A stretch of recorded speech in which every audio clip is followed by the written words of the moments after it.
Hello, welcome to Uncommunity, where we speak with community professionals around the globe and bring you something very interesting, which you can take from this. Today we have Tara Hunt, who have been in the space building digital communities since long time, more than 2 decades. And yeah, welcome to the show, Tara.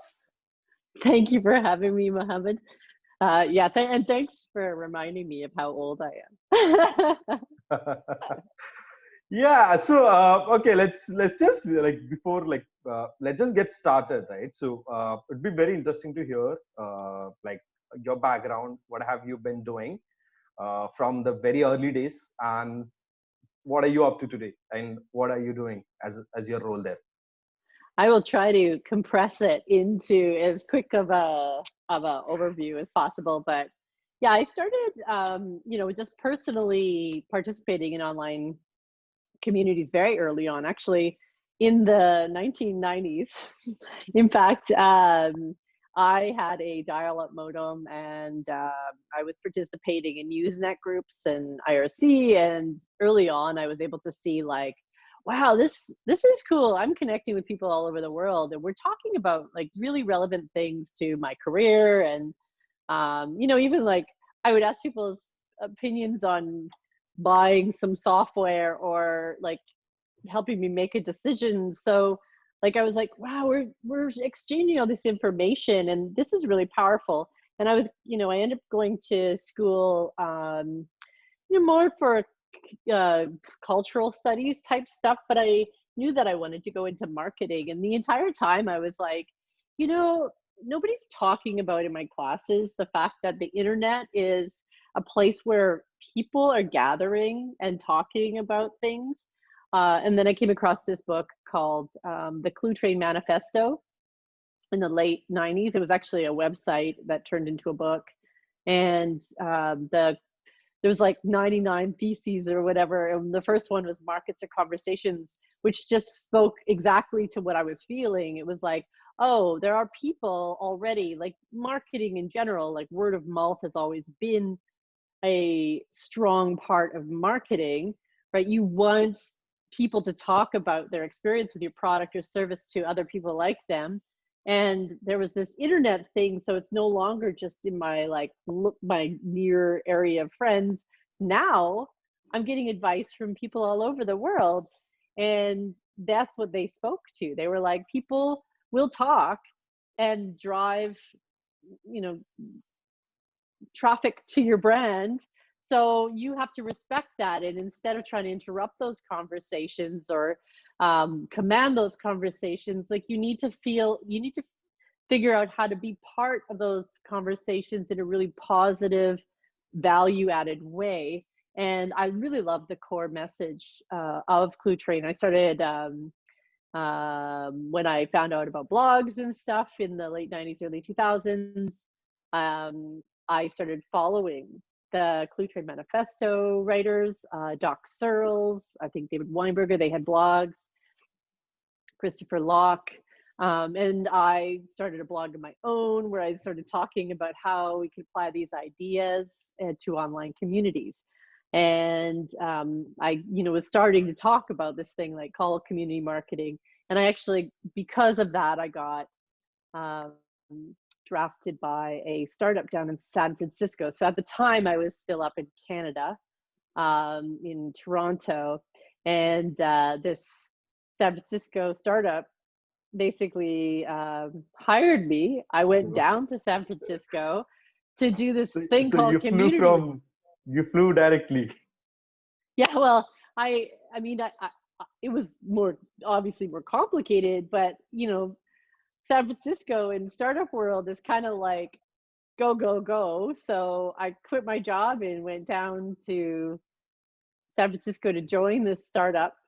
And they wanted me to implement the marketing I was talking about in my blog. Now, it wasn't that I had no experience in marketing. I had lots of experience in marketing by that time. I had been working at agencies and for an HR organization, and even doing freelancing stuff on my own but I had never actually worked with a client who was like open to this idea of not buying online ads or, you know, the SEO or whatever. It's all about building community. All of a sudden, here I was, you know, in a perfect position to put the theory into practice and put the theory into practice completely confidently. And the amazing part of this story, which, you know, I guess it's part of it is because I had spent so much time researching and like thinking through the scenarios and seeing smaller case studies of how this worked. So it wasn't that it was just pulled out of thin air. I was watching, I'm a digital like cultural anthropologist by training in my studies, right? So I knew how to observe behavior and put it into like a theory of how it would work in practice. So I applied it and it was huge. This little startup that I went to work with, we like 10 of us were like stuffed into a little office, maybe 500 square feet in Redwood City. I was the only woman there, the only non-engineer in the room as well. So it was like all these sweaty engineers and me. Okay. and I was doing this community marketing thing, and I think my boss was getting a little nervous at one point because he's like, all you do is talk with people online. Like, when are you going to do marketing for us? I was like, that's what I am doing. And so when we launched, which was where the proof came in the pudding, right? Like came through, we had 80,000 people sign up within 24 hours to this. It was like a photography startup where you would upload all your photos and you would train it like through AI, and it would automatically tag your photos for you. So if I was like, oh, these are all of Muhammad, you know, it would find all the other photos of you and tag it. And the crazy thing it was that it didn't work that well. Like there was a lot of false positives and a lot of funny scenarios. But through the whole community outreach thing and spending a lot of time talking with people online and spending time building relationships with photographers and like people that were like live their digital lives online and all this stuff, people that were enthusiastic about Flickr and SmugMug and all these other photo services that were out there. Well, you know, that led to a lot of interest. And so when we launched, we had this, like we had created one of those landing pages that is like, put in your email address. So when we launch, we'll notify you. And there were, and this was back in, I mean, this is before Instagram days, right? oh yeah, it was 2006. Oh, okay, that is like next level.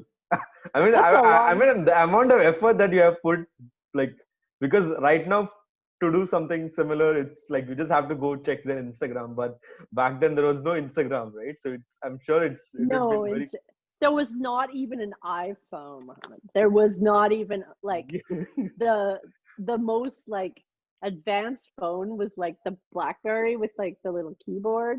Oh no, I think the Palm Trio existed at that point too. I'm really making myself sound old, and I am a bit old, but it was interesting because like it worked so well, and we had blogs. Facebook didn't even exist yet.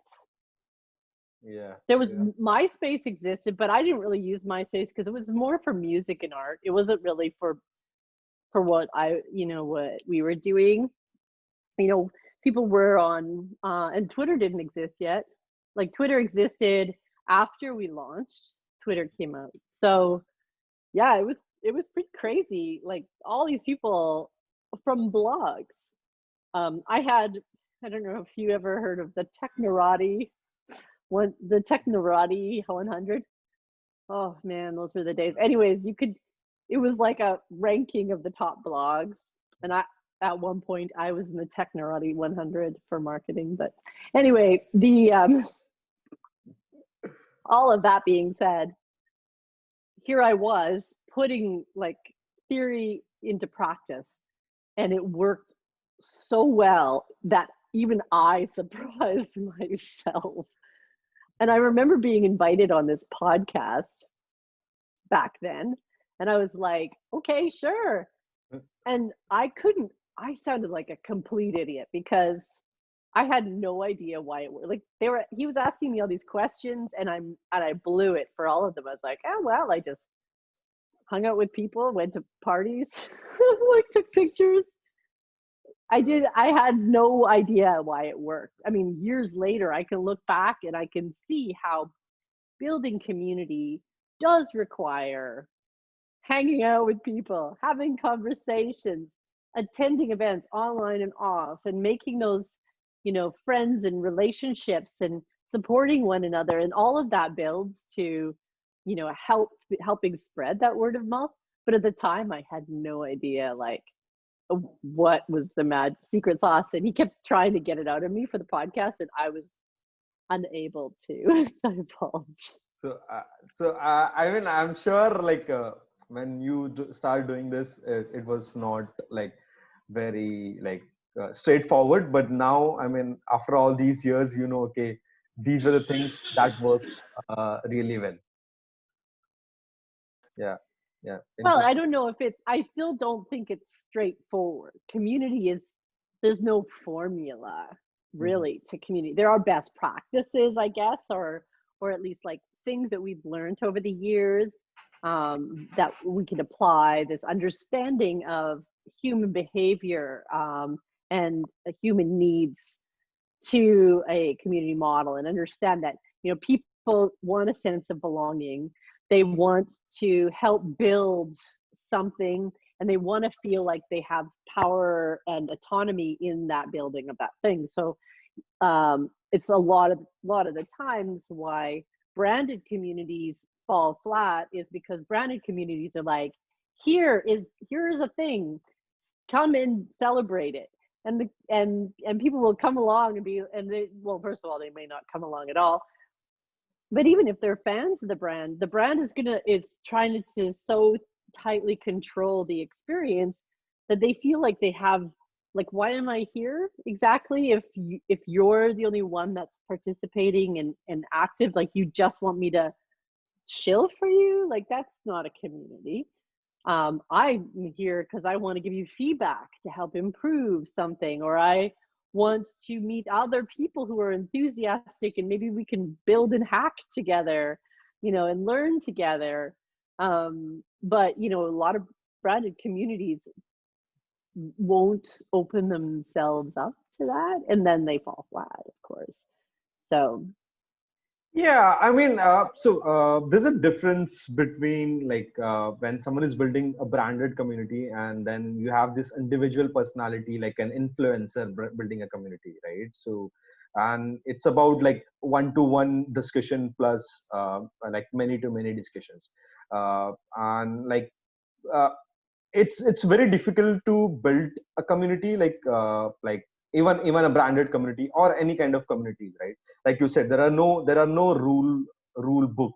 There are just best practices, and there are things that you can avoid, uh, which is very interesting. So I mean, like to just talk about your point, right? Like you are talking about branded communities. So like what do you think should brands do or avoid? I mean, I'm sure there are practices, but what should they avoid? And if they want to build a community that is like thriving, that is there are engaged members, there are people talking, and they're just not there to sell their product on their face.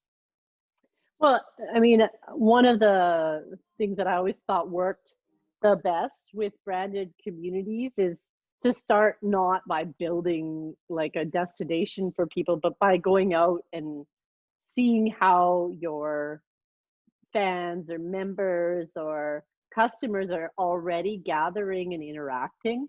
Um, or you can kind of create moments of that as well. So I think a really great example for me, over the years has been HubSpot, for instance, right? So HubSpot was like this SaaS, you know, business development tool, right? It was like, oh, a CRM and all these different tools that you can use for like in mostly a services based business.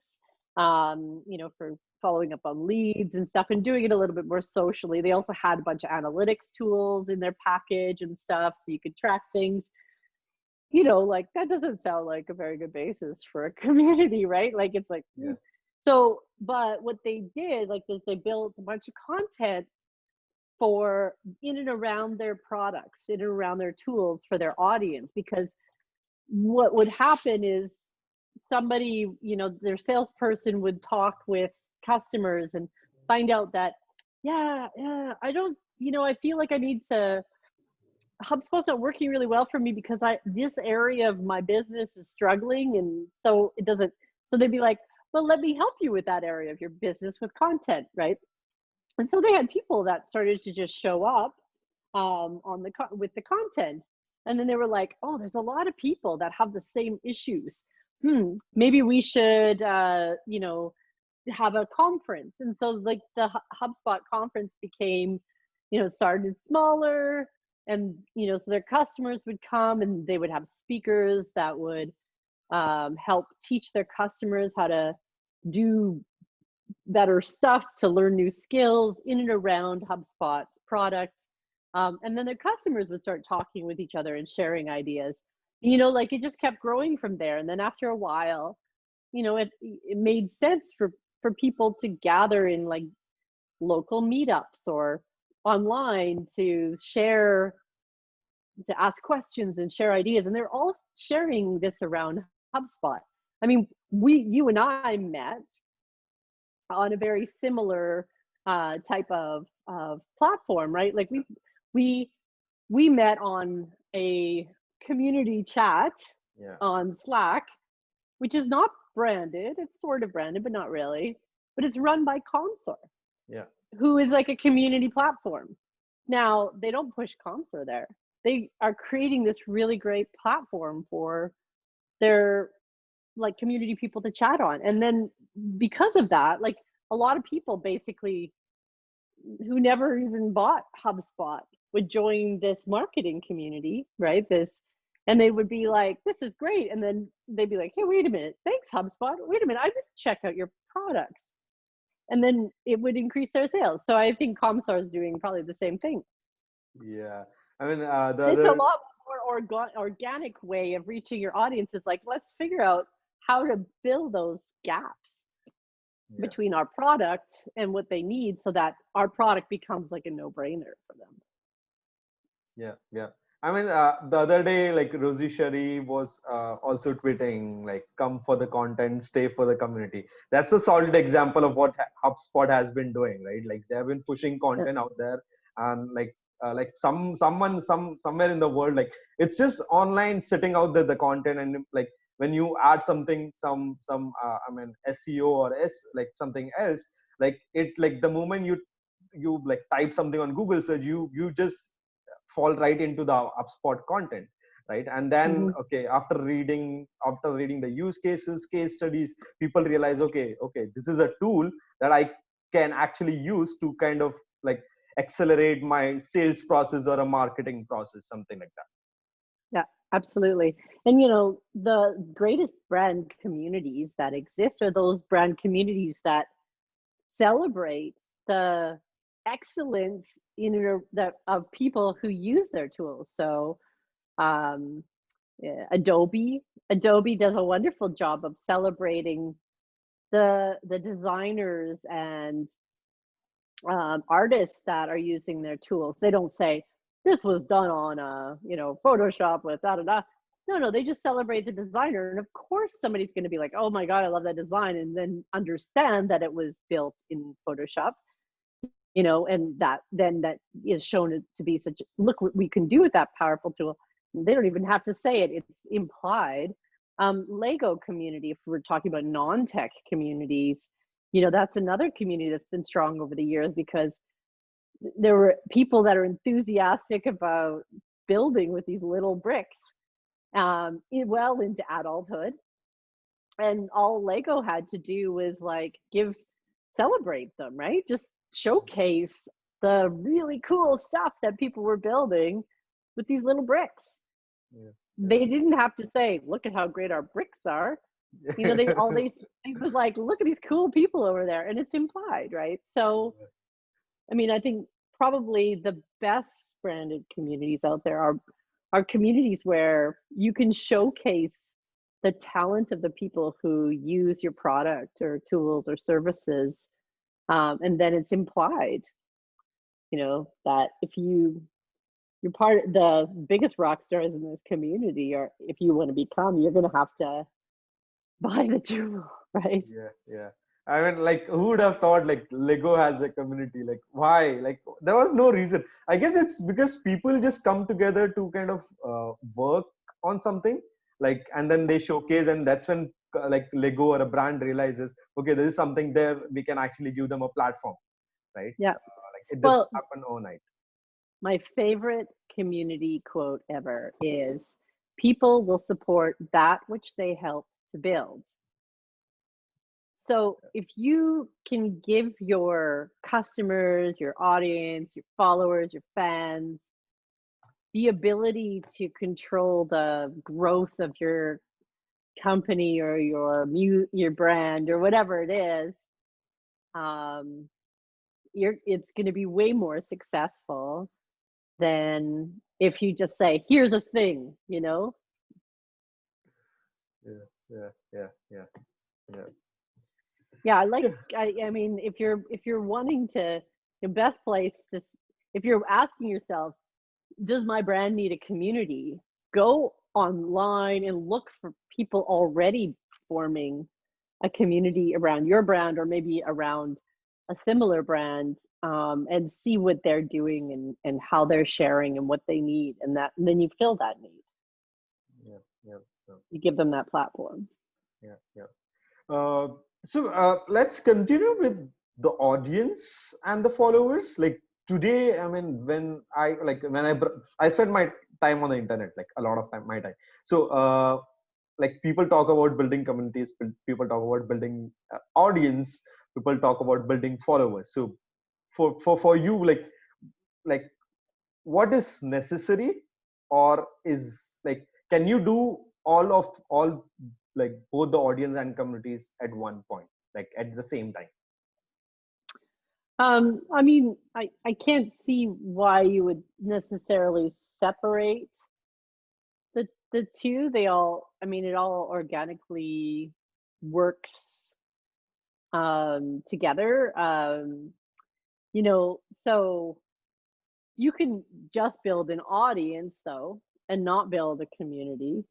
Um, I don't think you can build you can build a community without having like a one-way audience too, right? But if you do want to build both, I think both they feed each other.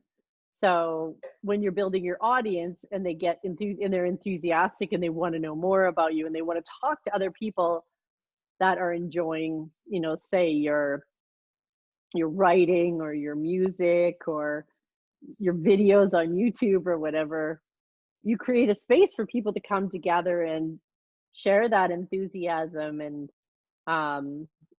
learn together, right? And then those people get more invested, and they spread the word for you organically and grow your audience more. Yeah, yeah, Pardon right. me. And then like on the opposite end too is, as you build if you're building a community, like people are coming together, say on uh, the ComSource side, right? Like they're, all these community managers, they're also going to help you build your audience, because your brand's going to be top of mind. So it's like it all works together. Together, yeah, yeah, yeah. Yeah, I mean, there is difficulty for sure. Like if someone wants to build a community, I mean, they have to provide the value first.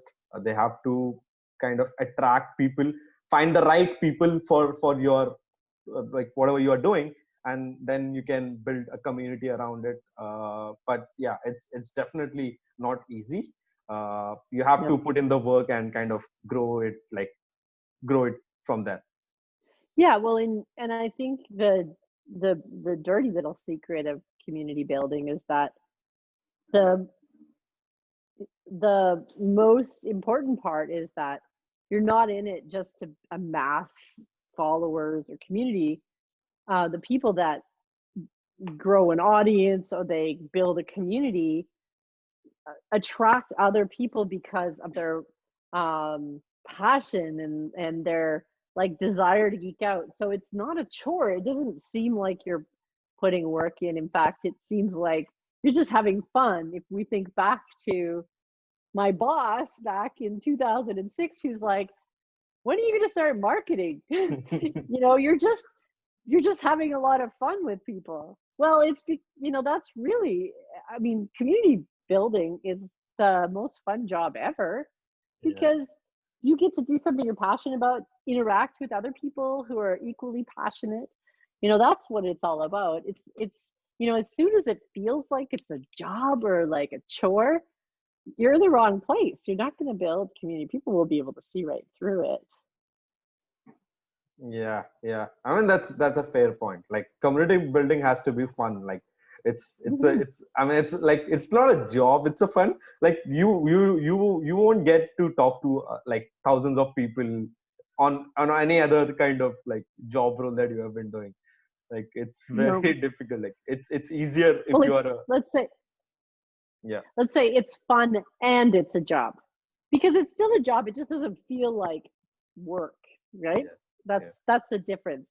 It is a job, and it takes very, very specific skills, yeah, and it yeah, takes like a lot of hard work. But you don't feel it when you're good at it, when you love what you're doing. You don't It doesn't feel like work. It's still your job, and you're still the best person for that job, and you should be paid for that job because you're really, really good at it.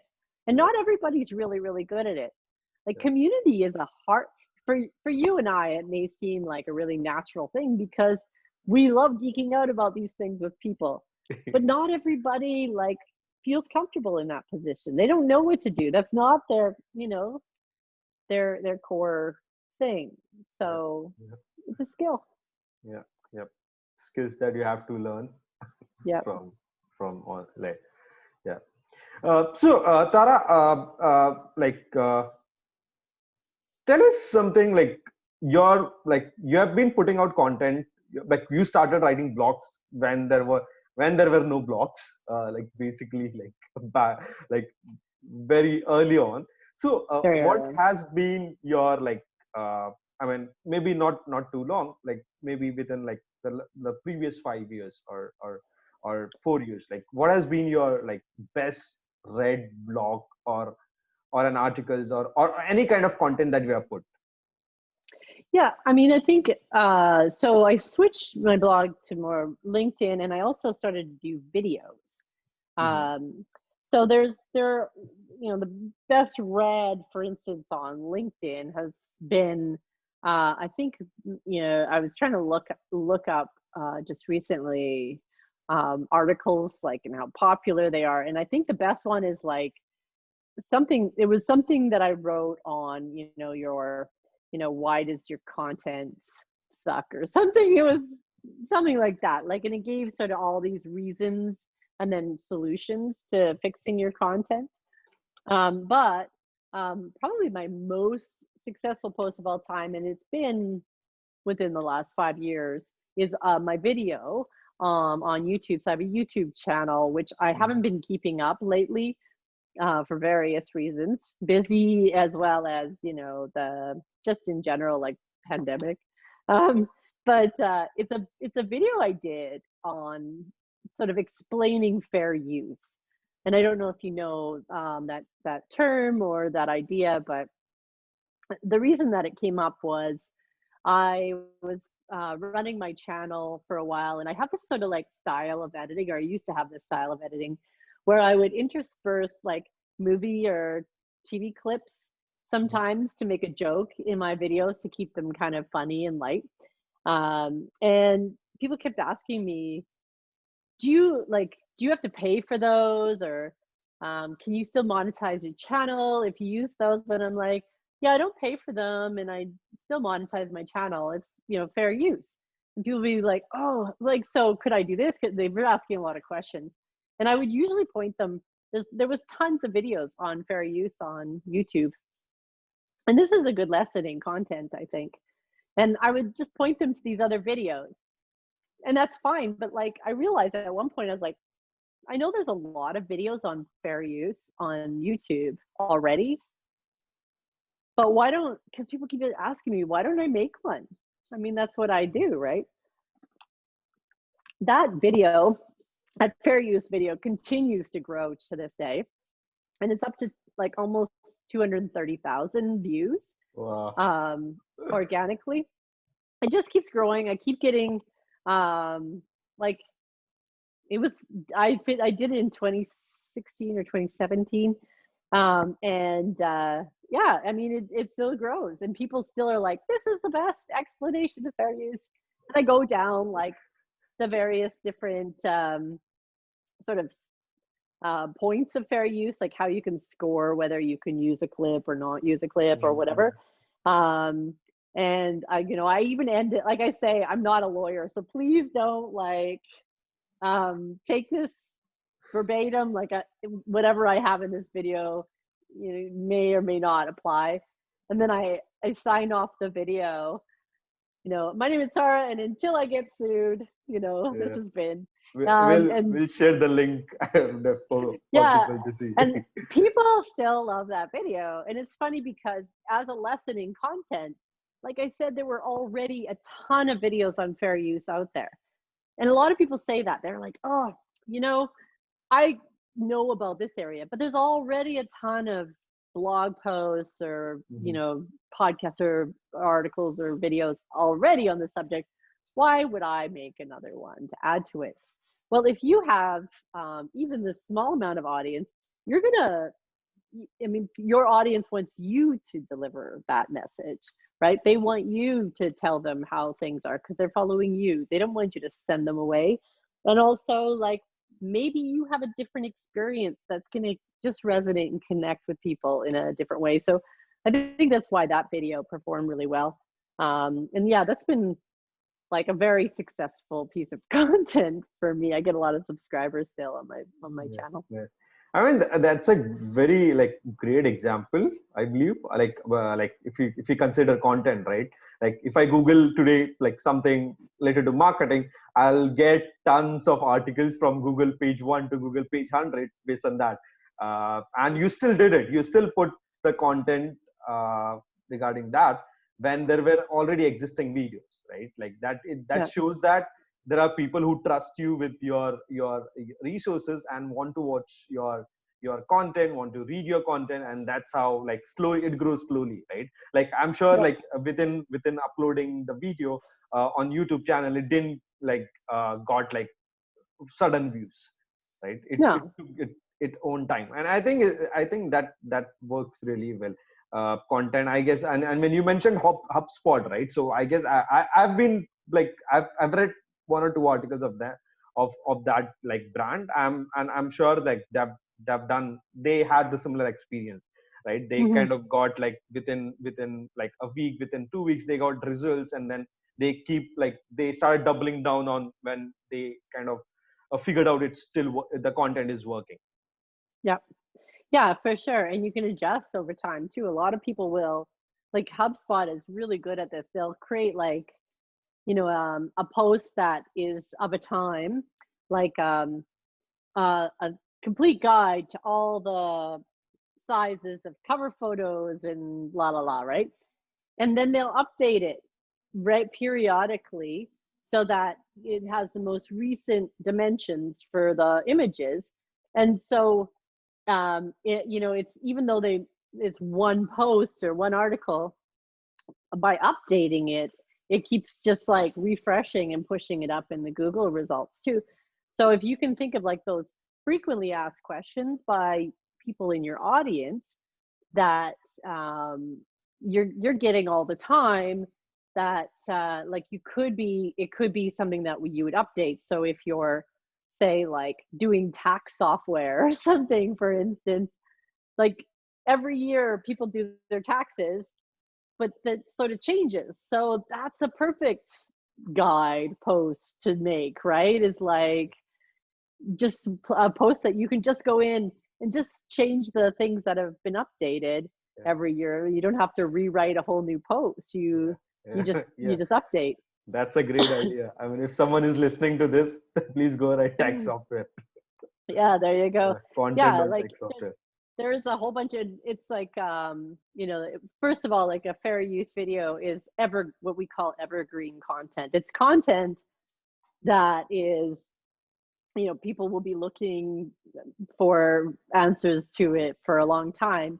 The only problem with the video is you can't really update it if if fair Yeah. use laws change. I would have to create a whole new video. On a blog post it's much easier. But like something that happens in what we call tentpole events every year, it happens. So back to school, taxes, and Yeah. New Year's Eve, like all sorts of things that happen every year. If in your industry you provide some expertise around that, those posts can continue to give you that, what they say, like the long tail of growth. Um, Yeah. um, and so you'll have the depth of years of people coming to your page and giving you, you know, um, bookmarking it and reading it and sharing it. So Google likes that. And then you have the ability to refresh it so it's new, and Google likes that. It's basically, you're like doubling down on everything that Google likes. And so you're going to get to the top of the search. Yeah. I mean, I still go, like, I still have, like, I'm sure, like, more than 500 articles in my bookmarks, and I visit it often because I am sure, like, there are things that are updated, like related to marketing, content, community Yeah, building, like, yeah, and for that's a great. sure. Yeah. Those are the classics, right? Yeah. And what that's what you want to do, is you want to write the classics. And you don't need to write like a classic every day. You just need to write enough classics in your area Yeah. and Yeah. keep them updated. And and you can own that search term for sure. Like, just to kind of, like, if I mean, uh, classics, right? Like, when we start discussing, we talk about best practices, right? Like, today, if I Google on best practices, I'm sure, like, most of the time it goes to an article on CMX Hub, right? Or a Fever Bee, right? Because, and it's been there since, like, years, and they, like, for the next 5 years, I'm sure they'll still get the traffic, like anyone who searches, right? And that's a great way to, like, you kind of update it on a, when things changes, but you don't have to update it often. Yeah, yeah, for sure. And that's how you stay at the top of those results. Yeah. Yeah. So, Tara, tell us, like, you have been, like, you just released something on Kickstarter, and it's Hmm. called Who the Deck Are You? And it's a card game, and I personally love card games. Like, I've played a lot of card games, but this is something very different, and this is for a company or a brand or a startup, right? So tell us Yeah. something about this, and what's the goal of this? Yeah. So, Who the Deck Are You? It's a brand personality toolkit. It's less of a game, although it's used for more fun, interactive, like collaboration. And it's a toolkit that is used and is in card form to help you create a voice, a tone and voice, a personality for the way that your brand shows up, especially in digital content. So whether it is, how you word your tweets, or how you write the copy on your website. So for when people come along, they'll instantly recognize what kind of company you are.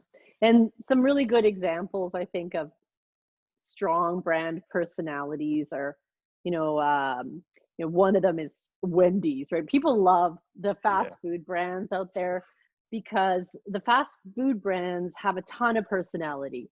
They have a sense of humor.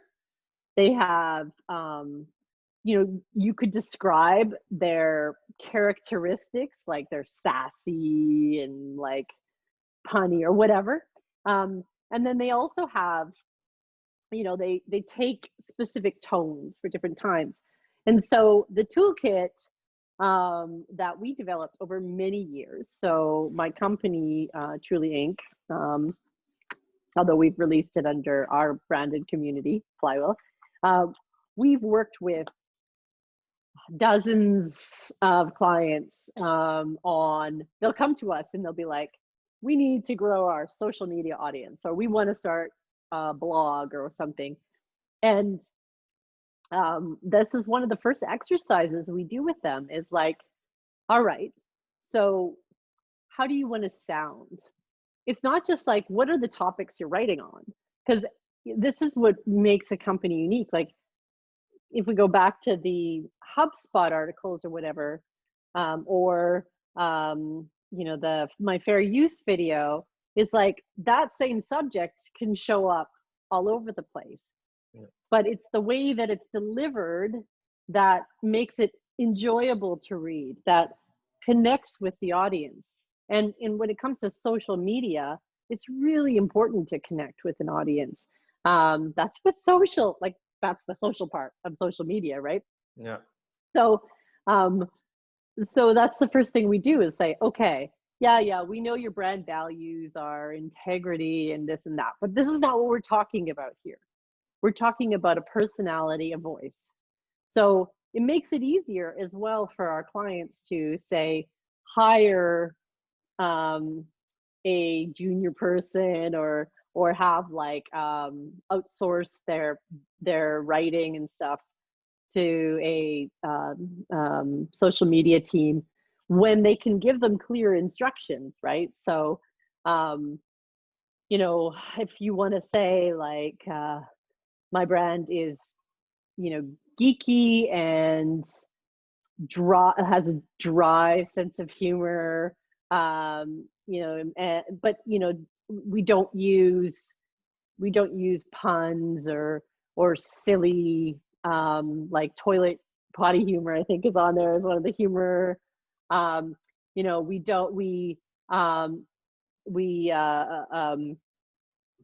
would have two sides of your character traits, your personality. We have what we call the safe traits, which every brand is like easily like, oh yeah, I can totally be creative, right, or whatever, or that sort of thing. But then we have the provocative traits, which I have the box here. We have the provocative traits, and the provocative traits, which I'll pull at one, is contrarian, for instance. So maybe your brand, is like a bit contrarian. Like, so when somebody says, this is the way that we always do it, your brand is going to always say, is it really the way that we're always going to do it? So we have a description on the back of the card. It says, contrarian, it says, the way it's always been done is just not going to cut it for you. And then we give an example. Think different was born out of this trait. So Apple, their branding has always been a little contrarian, right? It's like, no, we're not going to be like everybody else, right? And then T-Mobile, when they did the uncarrier revolution, that was highly contrarian. So so those are like the provocative traits, you're cheap is another provocative one. Like, it's about cutting costs, bargain hunter, like we like to save money, like hell yeah. And then on the safe, you'll have things like empathetic. Nobody can disagree with empathetic, able to get inside of, each other's heads. So like you think about like a lot of different health brands like the Mayo Clinic or Humana or whatever, they have to be more empathetic, like, oh, I hear you, right? So those are, when you put all of that together, what you end up with, like, is you lay out what your safe and your provocative traits are, your sense of humor, right? What kind of sense of humor are you going to have? And then the last exercise is all about setting tones for different times, right? So people get tone wrong all the time. So you need to know how you're going to change your tone in a crisis. I mean, this has been very relevant for 2020, right? Yeah. How do you change your tone?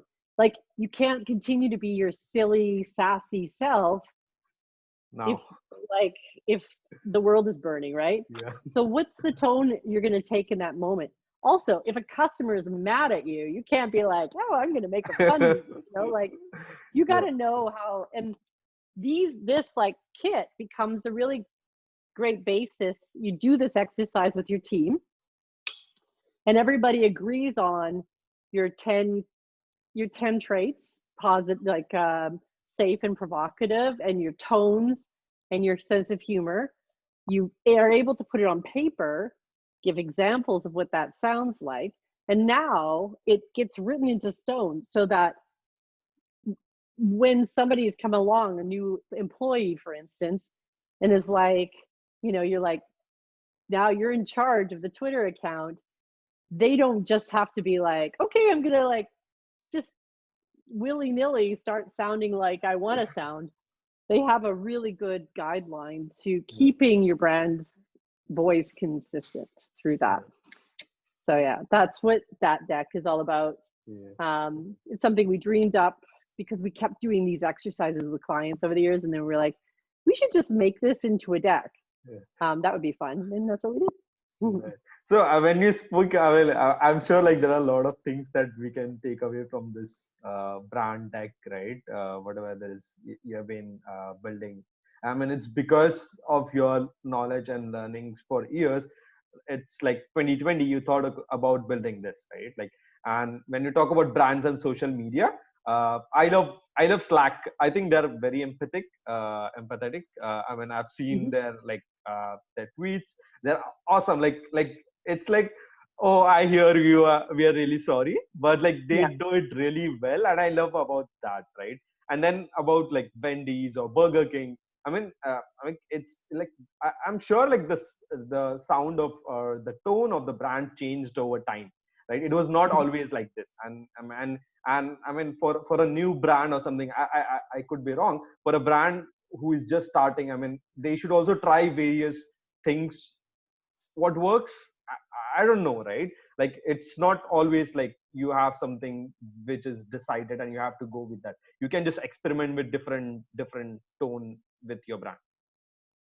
Yeah, but I think it's even pardon me, even after you experiment, it's important to solidify, because the difference between a human being talking and a brand talking is, a human being, we have personalities that we gain over our life, right? And we know what those personalities are. We know how it, when it feels authentic, when it doesn't feel authentic.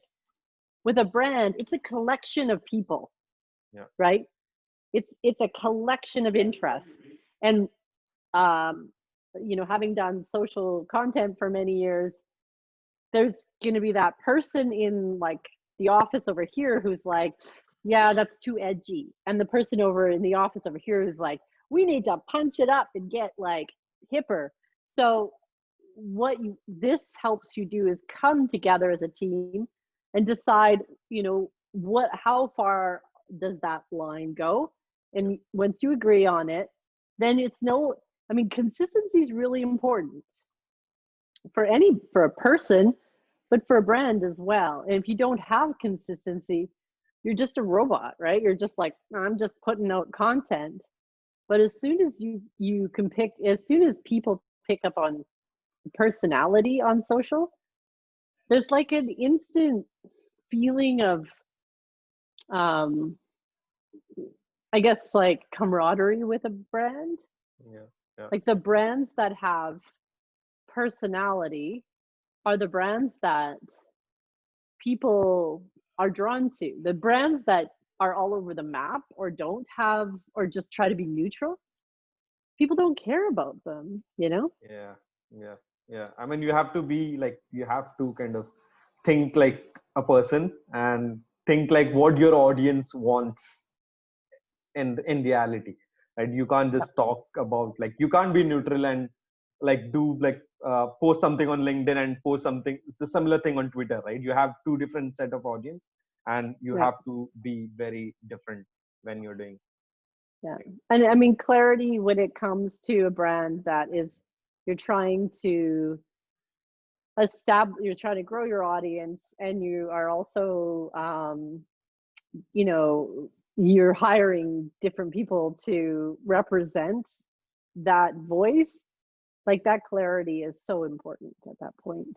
Yeah, yeah. And like I think this goes same to even in communities, right? Private communities or any public Mhm. communities. Your tone has to be very important. Like what you as a community, like community leader or a community professional, like so if someone is building a community, like you need to make sure that like you have a tone when you're talking to people.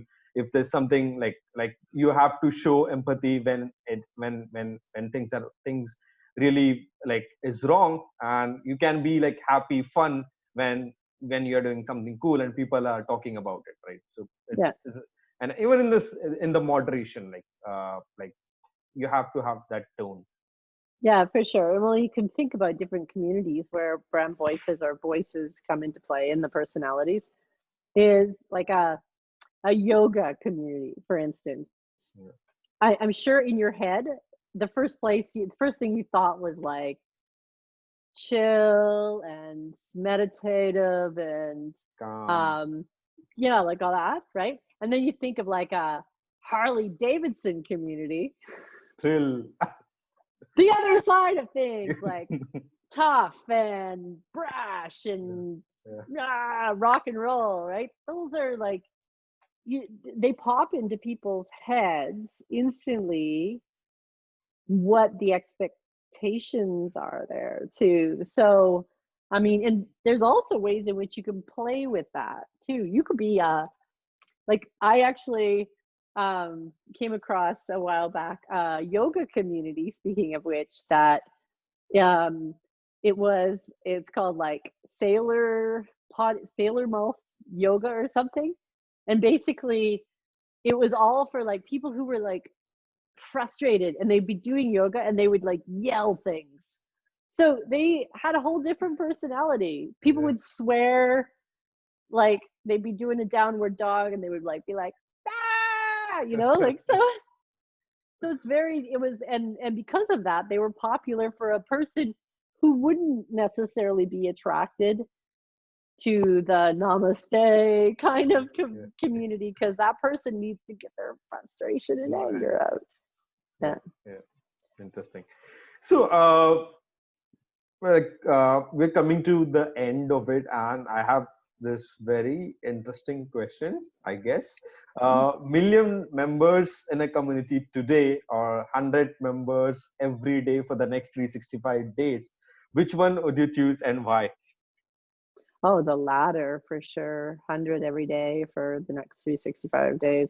I would even say maybe 10 a day for the next 3 years or whatever it is, or however that works out. Because like having too many people at once completely, um, like you can't personalize, you can't get to know the community members, you can't build trust. It's just too that kind of growth. Like I joined this one community called Online Gurus, and it has Mhm. like 30,000 marketing people in it, and it was so noisy and like completely full of spammers. Like, I turned it off. Whereas I really love smaller, slow growth communities like like the community chat where Yeah. a couple people come every day and they introduce themselves, and you have time to go read their profiles Yeah. and like get to know them. You're not inundated. So I don't know, it's for me it's slow and steady growth. It's good. Yeah, I've choose that like 10 a day for the next 3 years, because like it's the personal like getting to know people is very important, and kind of knowing them. instead of if you have like million members, like you don't know where things can go. Like Yep. it's just like full of like a city kind of thing wherein nobody knows what's happening. Yeah, We for just sure. like, yeah. And I love, like, I think slow, like, I mean, that is one of the, like, could be one of the reason where you should have a small and tight niche community where there are like set of people, and it's okay if you grow one person a day or something like that, right? Like you have Yeah, this real connection between people. yeah, absolutely. Absolutely. Yeah. I mean, I even don't even want a million people in a community. I just think it's not even a community anymore. It's like Yeah. it's Facebook, and it's like full of Yeah, too much, yeah, too much. yeah. Yeah. So what's your favorite book and what why? Okay. My favorite book is got to be Counting for Nothing by Marilyn Waring. It is a economics book. And Marilyn wrote that probably in the 1970s. So it's been around for a long time. And it was one of the first books to say why GDP, or gross domestic product, is a terrible way to measure the health of a community. I mean, since then, that conversation has shifted and grown and morphed a lot. But when I read it back in the 90s, Mhm. but it completely changed the way I looked at economics, and it got me really interested in economics altogether. So, and then I got to meet Marilyn Ah. a couple of times, and because I was such a fan, the National Film Board of Canada, who did a documentary on her book because it was so pivotal, invited me to write a article on the anniversary of the book a few Oh, years back. that's nice. That's Yeah. okay. I think this is okay. Have you watched the latest Netflix film, The Social Dilemma? Oh yeah. Hmm. What do you think of the movie? Is it very wrong? Is it right? Or what can we learn Okay. as a human It's being? Yeah, it's totally right in so many ways. I mean, there was so many things that were missing from that film and a little bit like irritating about that film. So it was completely right in pardon me, in that social networks lost their way a long time ago and now have, instead of like I think they all were well intentioned when they started, to connect people and to do more of what we were talking about earlier, build these communities and of interest, and help people get to know each other better and da da da. Then it became about money and driving the almighty click, which created, this new incentive for the people that were building these communities or these networks to addict us to um, the social media. And that meant creating bad behavior, not connecting us more, but by dividing us, because that's the kind of stuff that creates clicks and engagement. It's like this idea of high intensity emotions actually creates more focus and sharing. And that's what they optimize for, rather than those happy things, which is Yeah, not, happiness isn't like, it's weird, but people, when they're happy and like content, they don't engage as much. Weird, right? yeah, yeah. So when they're angry and upset, they engage. So yeah, that premise of the film was totally bang on. The problem is they really didn't examine, well, number one, they had the same people that built it, um in the film. And it was like, you guys knew this all along. You were talking about adjusting people's behavior. Don't play innocent. Like, oh, whoops, whoops, we broke society. We broke the world. Yeah, Whoops. Like, there's no accountability. That's a big problem. And then, of course, like, there is a there's a huge lack of diversity in the film. Everybody's like kind of US white, yeah, yeah. well-to-do in there. Yeah. So like they did not examine, where was it, just recently that there were like people murdering each other because of Facebook. Oh, where was that? The why am I blanking? Anyways, I'll look Yeah. I'll look it up. It was horrific. But yeah, like there are countries around the world where the consequences of this clickbaiting has led to murderous rampages between groups of people, and it's going to happen in the U.S. By the way, I mean, I'm so scared of. I'm happy that I'm in Canada, but I have a lot of friends in the U.S. that I'm really afraid for, just because of how heated things have become. Yeah. How heated, and people are willing to, kids are taking guns and shooting protesters, and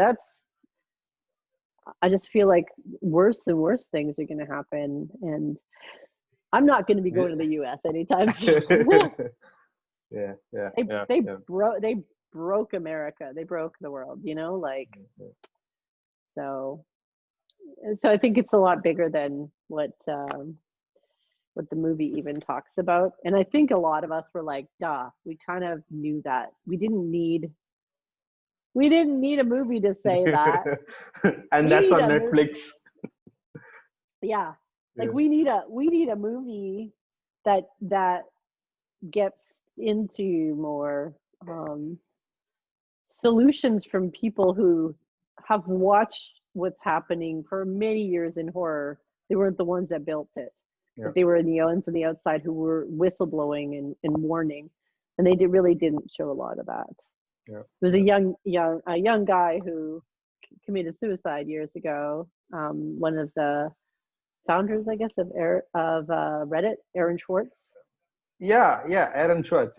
Yeah. He was still his 30s or 20s. Like I've known, like, since I started my journey in community building, we through open source, like everywhere we go, we used to talk about that personality.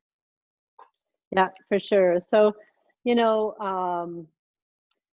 oh, by the way, it was the Rohingya crisis that was basically fueled by Facebook. Yeah, so like these are, it seems too lighthearted of a treatment for. We're gonna look back at this time and be like, whoa, why did we not pull the plug? And it's unfortunate because I used to be what was called a digital utopian, somebody who believed very strongly in the power of technology to level the playing field and, I'll like those raise all boats with the tide, right? Yeah. But that was so naive of me to think that was where we would continue to move towards when money came into play. Yeah. I hate to end the podcast on such a depressing note. Yeah. But yay, TikTok! It sounds like it's like a much more friendly platform. Yeah. I'm not on TikTok because my niece said, had me on TikTok with her, and one of her friends said, "Okay, boomer," to me, and I was like, "I'm out of here. I'm not gonna do this anymore." Interesting. So, where can we find you, Tara? Where are you online? Your Twitter, and yeah. I am online still, despite everything else. Yeah, you can usually find me at Miss Rogue on pretty much every platform. So MISSROGUE. I have a company, Truly Inc., TRULYINC, but also we have a marketing community that we run called Phlywheel, which is spelled PHLYWHEL, like Superfly, Flywheel. Very 90s reference. Yeah, join the community, the marketing community. Sure. Yeah. So, what's with, is it, PH, right? It starts with PH. Yeah. Flywheel. Yeah. Okay. All right. Yeah. Okay. All right. That's it for today, folks. Thank you for joining. Stay safe and have a great evening. Bye. Thank you.